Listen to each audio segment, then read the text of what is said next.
Lepo pozdravljeni, veseli smo, da se lahko slišimo iz Celja. Želel sem, da to bogoslužje začnemo z enim psalmom in zato bom prebral psalm 84. Kako ljuba so tvoja prebivališča, Gospod nad vojskami. Moja duša hrepeni, celo medli po Gospodovih dvorih. Moje srce in moje meso vriskata k živemu Bogu. Celo ptica si najde dom, lastovka gnezdo zase, kamor položi svoje mladiče, pri tvojih oltarjih, Gospod nad vojskami, moj kralj in moj Bog. Blagor njim, ki stanujejo v tvoji hiši, še te bodo smeli hvaliti. Blagor človeku, čigar moč je v tebi, v njegovem srcu so ceste. Ko hodijo po dolini joka, jo spreminjajo v kraj studencem, tudi zgodnji dež jo pokriva z blagoslovi. Hodijo od hrabrosti do hrabrosti. Bog bogov se pokaže na Sionu. Gospod, Bog nad vojskami, usliši mojo molitev, poslušaj, o Bog Jakobu. Naš ščit, glej, o Bog, ozri se na obraz svojega maziljenca. Da, en dan v tvojih dvorih je boljši kakor 1000 drugih. Raje ostanem na pragu hiše svojega Boga, kakor da bi stanoval v šotorih krivičnosti. Zares, sonce in ščit je Gospod Bog. Milost in slavo daje Gospod, ne odreka dobrine tistim, ki hodijo v popolnosti. Gospod nad vojskami, blagor človeku, ki zaupa vate. In imamo možnost skupaj zapeti pesem Dom je moj.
Molimo.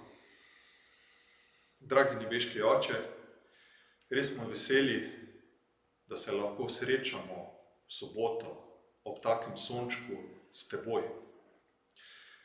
Na tak način tokrat.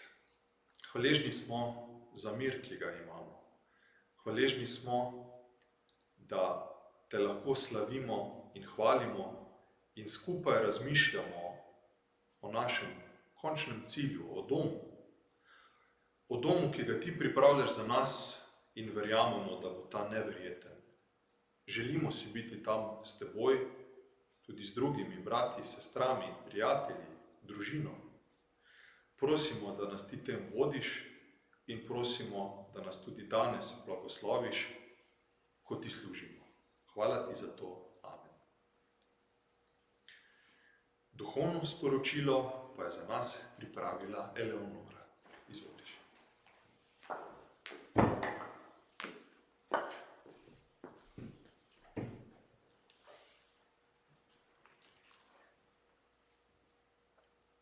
Ste si kdaj mislili, da lahko hoja spremeni vaše življenje?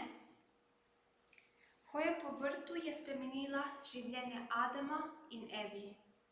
Hoja je spremenila življenje Enohu, Abrahamu, Jakobu, Mojzesu in tako naprej. Hoja je spremenila življenje dvema učencema. Jezusova učenca sta tisti dan potovala v Emaus, ki je bila okoli 11 kilometrov oddaljena od Jeruzalema. Pogovarjala sta se o vsem, kar se je zgodilo.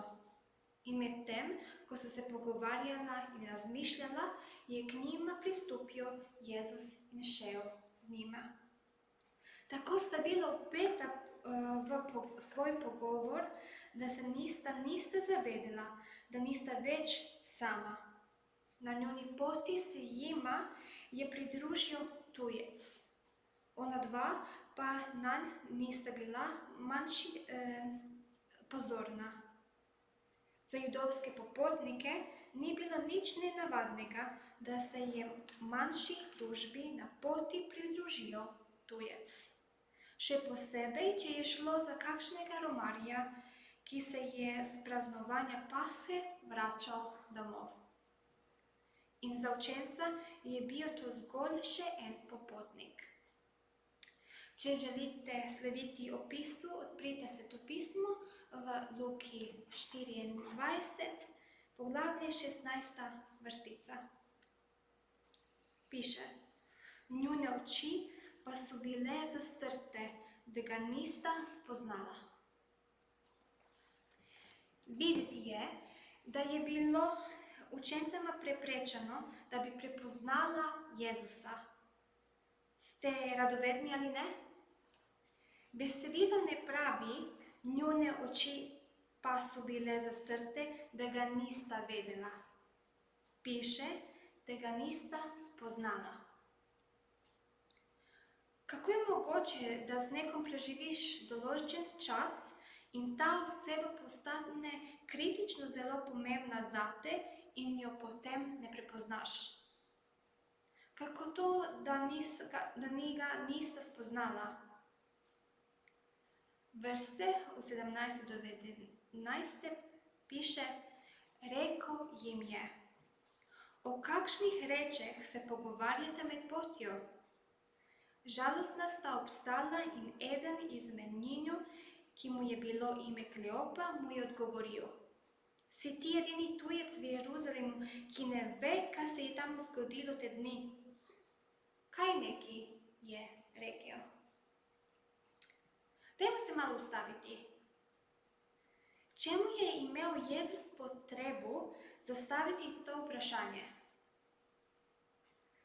Saj je že poznal odgovor in sam je sodeloval v teh preteklih dogodkih.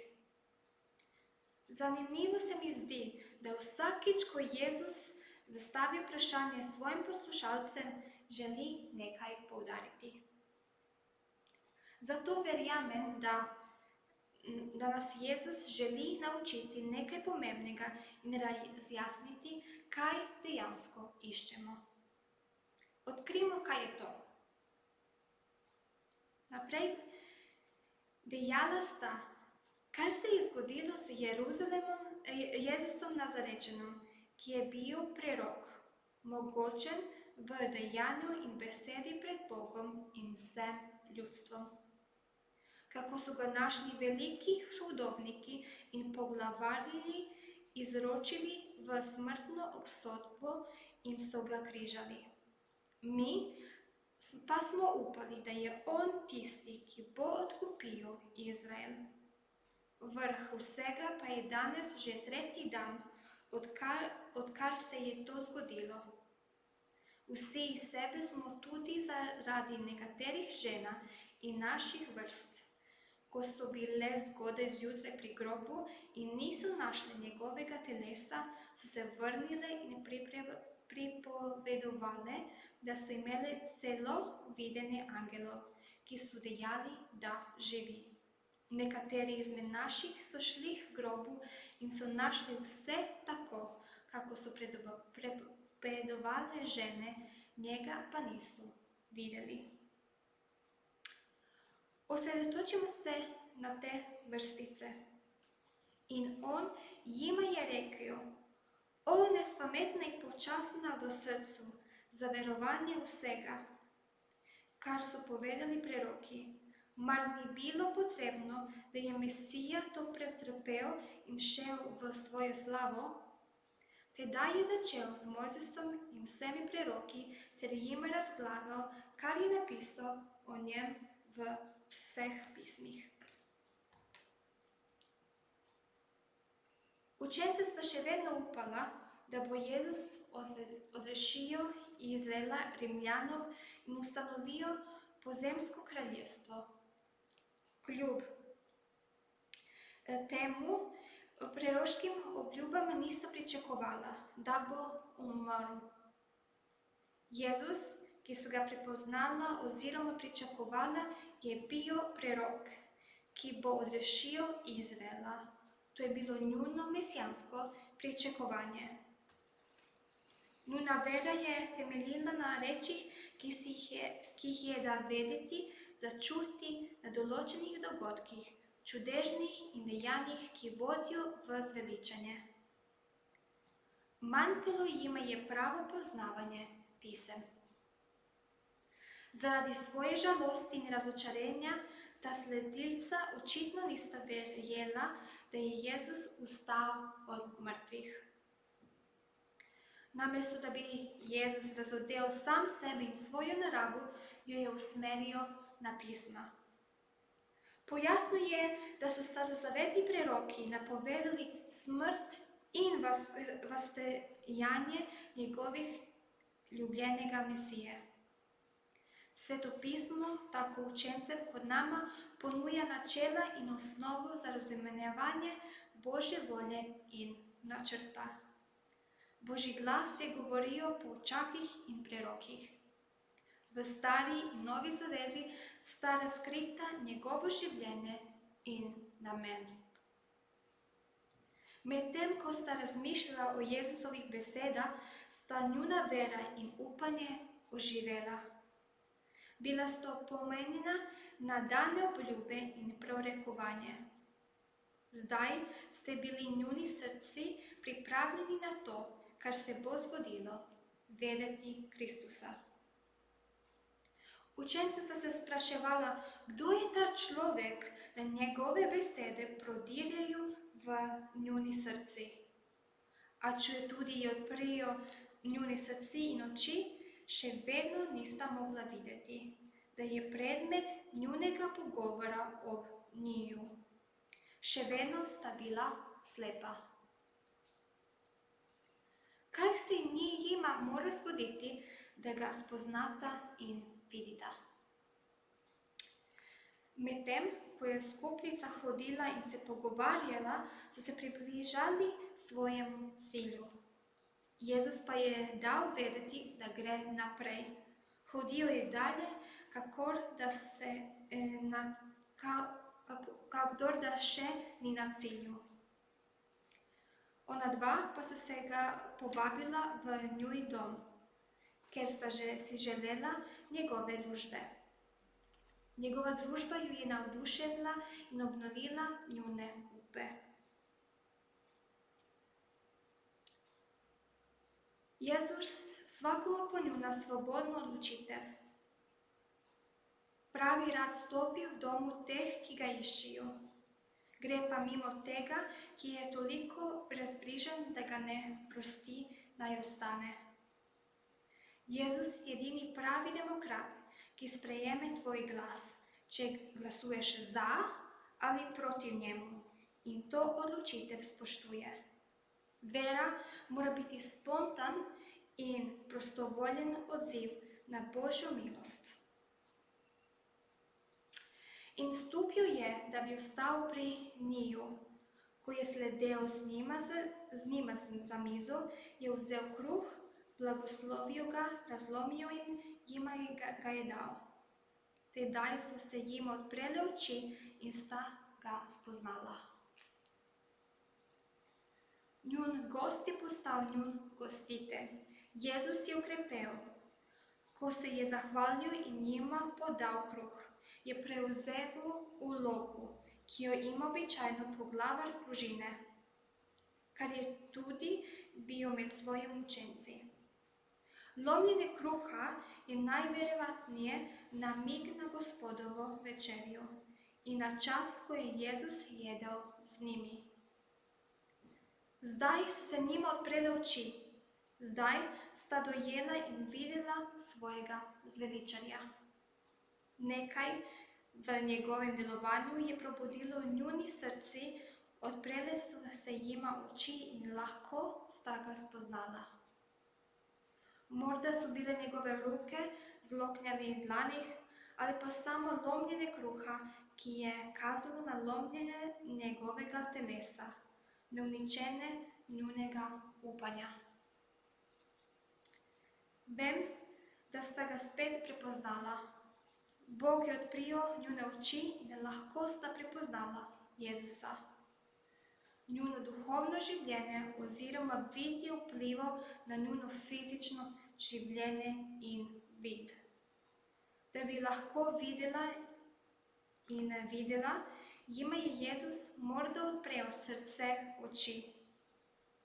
S tem je odprl njune fizične oči. Po besedah poznavalca piše, je njuna zunajna nezmožnost prepoznati Jezusa odsevala njuno notranjo nevero do tega, kar je Sveto pismo razodelo o njem. In potem je Jezus izginil. Učenca še nista pojedla do konca, ko so se neoduma kljub nevarnosti potovanja po noči odpravila nazaj na 11-kilometrsko pot do Jeruzalema. Svojega veselja niste mogla zadrževati. Veselo sporočilo sta morala prenesti še drugim učencem. Videla sta, kje jih bosta našla. Na začetku poročila sta bila učenca sama, brezupna in žalostna, sta hodila v križevi senci. Zapuščala se Jeruzalem, kraj, kjer na njih bi po njunem prepričanju našla upanje in rešitev. Zdaj sta se vračala v Jeruzalemu z novim upanjem, močijo in obnovljeno vero. Njun Mesija je bil živ. Četudi je bil živ, pa ni bil z njima. Svoje potovanje sta pričela sama in tudi končala ga bosta sama, a nič več, s težkim srcem in žalostna. Zdaj vesta, kdo je njun zveličar.